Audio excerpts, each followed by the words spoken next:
ಜಿಲ್ಲಾ ಶಿಕ್ಷಣ ಮತ್ತು ತರಬೇತಿ ಸಂಸ್ಥೆ, ಜಿಲ್ಲಾ ವೃತ್ತಿಪರ ಮತ್ತು ಮಾರ್ಗದರ್ಶನ ಘಟಕದ ಸಹಯೋಗದಲ್ಲಿ ವೃತ್ತಿ ಶಿಕ್ಷಣ ಪ್ರದರ್ಶನವನ್ನು ಮಂಡ್ಯದಲ್ಲಿ ಇಂದು ಆಯೋಜಿಸಲಾಗಿತ್ತು.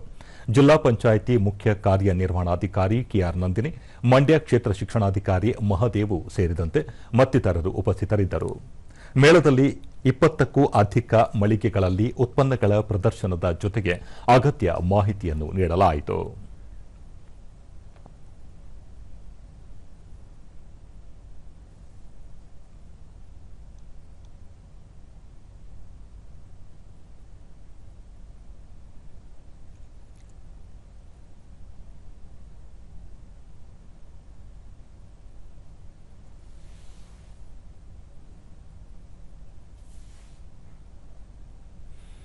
ಇದೇ ವೇಳೆ ಜಿಲ್ಲಾ ಪಂಚಾಯಿತಿ ಮುಖ್ಯ ಕಾರ್ಯನಿರ್ವಹಣಾಧಿಕಾರಿ ಕೆಆರ್ ನಂದಿನಿ ವಿದ್ಯಾರ್ಥಿಗಳಲ್ಲಿನ ಪ್ರತಿಭೆಯನ್ನು ಗುರುತಿಸುವುದರ ಜೊತೆಗೆ ನ್ಯೂನತೆಗಳ ಬಗ್ಗೆ ಮನವರಿಕೆ ಮಾಡಿ ಉತ್ತಮ ಭವಿಷ್ಯವನ್ನು ರೂಪಿಸಿಕೊಳ್ಳಲು ನೆರವಾಗಬೇಕು ಎಂದರು.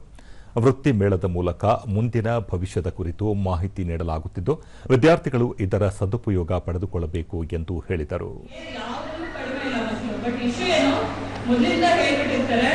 ನಿಮ್ ಕೈ ಇಷ್ಟೇ ಮಾಡಕ್ಕಾಗೋದು ಅನ್ನೋ ರೀತಿ ನಮ್ಗೆ ನಾವೇ ಹಾಕೊಂಡ್ಬಿಡ್ತೀವಿ ಯಾವುದೋ ಒಂದು ರೀತಿ ಕೀಳರ್. ಸೊ ಆ ಕೀಳರ್ನ ಹೊರಗಡೆ ತೆಗೆಸ್ಬೇಕು ಅಂತಂದ್ರೆ ನಿಮ್ ಕೈಗೂ ಇಷ್ಟೊಂದು ಸಾಧ್ಯ ಇದೆ, ಇಷ್ಟು ಅವಕಾಶ ಇದೆ, ಎಲ್ಲ ಸಾಧನೆ ಮಾಡಿರೋರ್ಗೂ ಸಾಧ್ಯ ಇದೆ ಅಂತ ನಾವು ದಯವಿಟ್ಟು ಎಲ್ಲ ಮಕ್ಕಳಿಗೂ ತಿಳಿಸ್ಕೊಡಿ. ದೂರದರ್ಶನದೊಂದಿಗೆ ಪ್ರಶಿಕ್ಷಣಾರ್ಥಿ ಪ್ರಜ್ವಲ್ ವೃತ್ತಿ ಜೀವನದ ಸಲುವಾಗಿ ವಿದ್ಯಾರ್ಥಿಗಳು ಎಸ್ಎಸ್ಎಲ್ಸಿ ಬಳಿಕ ಯಾವ ಆಯ್ಕೆ ಮಾಡಿಕೊಳ್ಳಬೇಕು ಎಂಬುದನ್ನು ತರಬೇತಿಯಲ್ಲಿ ತಿಳಿಸಲಾಗುತ್ತಿದೆ ಎಂದರು. ಇವತ್ತು ಉದ್ಯೋಗ ಅನ್ನೋದು ಇದರಲ್ಲಿ ನಿಟ್ಟಿನಲ್ಲಿ ಯಾರಿಗೂ ಉದ್ಯೋಗನ ಸರ್ಕಾರನೇ ಎಲ್ಲರಿಗೂ ಕೊಡೋಕ್ಕಾಗಲ್ಲ. ಅಂಥ ಸಂದರ್ಭದಲ್ಲಿ ನಾವು ಏನು ಮಾಡಬೇಕಾಗುತ್ತೆ ಅಂದರೆ ಅನೇಕ ಅವಕಾಶಗಳು ವೃತ್ತಿ ಪರವಾಗಿ ಅನೇಕ ಅವಕಾಶಗಳು ನಮಗಿದೆ, ಅದನ್ನು ನಾವು ಬಳಸ್ಕೊಳ್ಬೇಕಾಗಿದೆ.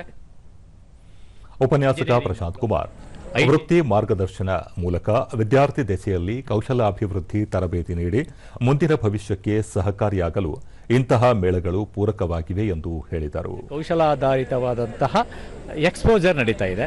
ಆ ಎಕ್ಸ್ಪೋಜರ್ನ ನೋಡಿ ಯಾವ್ಯಾವ ಕೌಶಲದಲ್ಲಿ ಮಕ್ಕಳು ಪರಿಣಿತಿಯನ್ನು ಪಡ್ಕೋಬಹುದು ಅಂತ ಹೇಳಿ